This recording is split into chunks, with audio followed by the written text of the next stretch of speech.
بسم اللہ الرحمن الرحیم بسم اللہ الرحمن الرحیم الحمدللہ رب العالمین وصلی اللہ علی محمد وآل محمد۔ السلام علیکم ورحمۃ اللہ وبرکاتہ۔ یا علی مدد علیہ الصلاۃ والسلام۔ بہت ہی بہترین نسخہ ہر اس انسان کے لیے کہ جو یہ سمجھتا ہے کہ اس کے گناہ بہت زیادہ ہیں اور وہ بخشے نہیں جائیں گے۔ سرکار امام جعفر صادق علیہ الصلاۃ والسلام سے منسوب ایک روایت کہ جس کو جناب شیخ صدوق رضوان اللہ تعالی علیہ نے اپنی کتاب ثواب الاعمال میں ذکر کیا ہے۔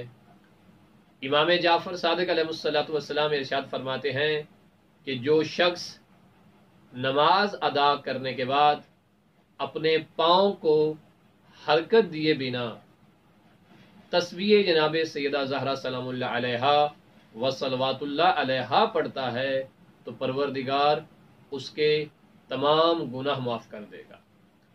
اس کے گناہ معاف کر دیے جاتے ہیں کہ جو فرد نماز مکمل ہونے کے بعد بغیر پاؤں کو حرکت دیے، یا بعض روایت میں ہے کہ بغیر کوئی گفتگو کیے، کوئی کلام کیے تسبیح جناب سیدہ زہرا سلام اللہ علیہ و صلوات اللہ علیہ پڑھتا ہے تو وہ شخص بخشا جائے گا اور اس کے تمام گناہ معاف کر دیے جائیں گے۔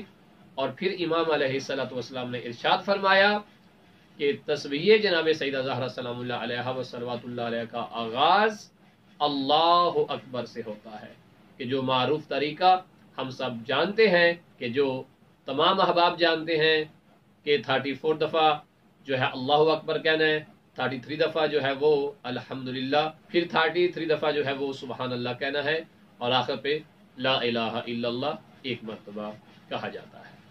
یعنی یہ آسان سا طریقہ ہے، کوئی مشکل طریقہ نہیں ہے۔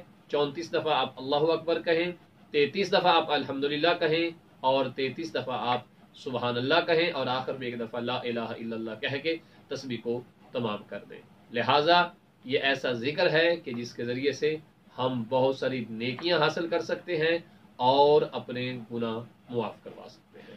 تسبیح جناب سیدہ زہرا سلام اللہ علیہ کو عام کیجئے، بچوں کو ضرور بتلائیے، سکھائیے، اور اپنے ساتھ جب آپ یہ خود پڑھیں بچوں کو ضرور پڑھوائیں۔ وصلی اللہ علی محمد وآل محمد۔